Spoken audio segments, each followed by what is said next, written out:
We're going to jump right into this shooting analysis by viewing a side by side of us shooting together. And not every shot is going to be lined up perfectly in sync, but the point of this is just to have a good view of your shot as a complete form, as well as having mine right next to it, so you can take a look here back and forth to compare and see what you're doing versus what I'm doing.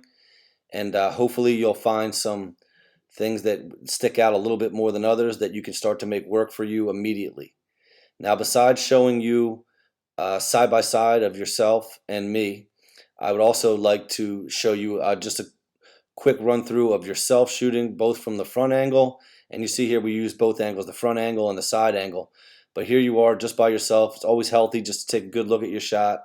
Here it is at regular speed from the front view, where you're just getting up reps, and I just kind of let it run without editing out the rebounds and whatever else. It just so you can kind of see truly what your shot looks like. Now here's an edited version from the side, so you can take a slower motion look at what's going on with your shot and where you're at and what you're doing.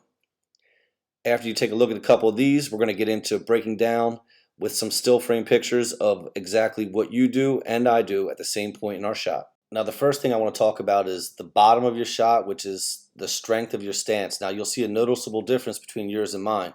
I use an extra wide stance. This gives me balance and power, but mainly balance in all directions. If you try to push or pull on me at any point in my shot, I wouldn't move.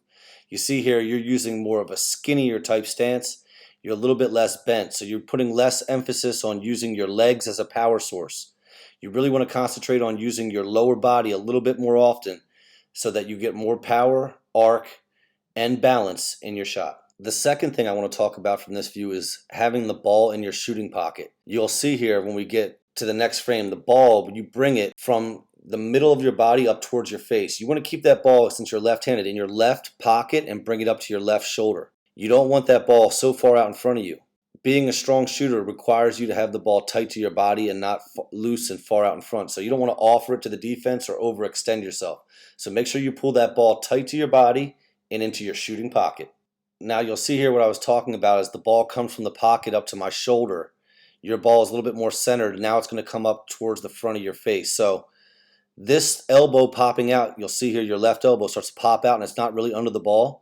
This is a result of your stance not being strong enough. So now you're trying to generate power from your upper body by popping out your elbow and centering the ball versus using a strong stance below, which enables the elbow to come under the ball smoothly. Another thing here, as we bring the ball up, we'll take a look at the side view, is the ball must start coming up before your body does. If you notice in your shot, your body is almost straight up and down as the ball is coming up. If you watch my shot, the ball starts coming up, then my body comes up. So I have a coiled spring that's ready to explode later in my shot.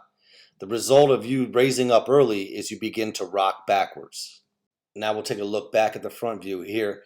Your elbow is really popping out at this point and it's not under the ball, and you're starting to rock backwards as your knees come forwards.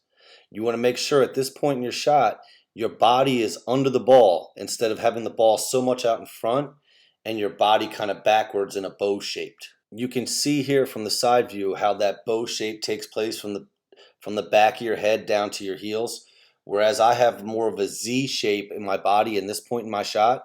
That's going to help me keep my elbow under the ball well and keep a good vision of the rim and target, and it also enables me to explode up late in my shot. Now we're getting towards the end of the shot, and we're going to take a look at the shooting window, which is just basically your ability to keep vision of the basket. You can see my eyes can see through my arms here and over my left, whereas the ball kind of blinds your face. And if you notice, you'll kind of see you duck your head back to be able to see over the ball. So you want to make sure you keep a good, clean shooting window.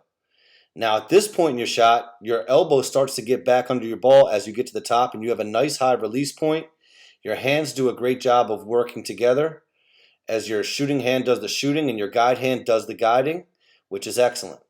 I like the way your hands do work together and your hand positioning on the ball. Your guide hand does do a little flick out towards the end, but you can see here in the follow-through pictures, but for the most part, your hands work really well. Now on your follow-through, you want to make sure that you stay straight up and down and not flop your arms and not fall backwards. You tend to be a big jumper forwards and then a faller backwards. You want to make sure you kind of stay in what would be a phone booth, where you can go straight up and down. Imagine if you were in a phone booth and if you fell or went too far in any direction, you would break the glass. So I really want you to concentrate on being strong, going straight up and down, and maintaining a firm follow through.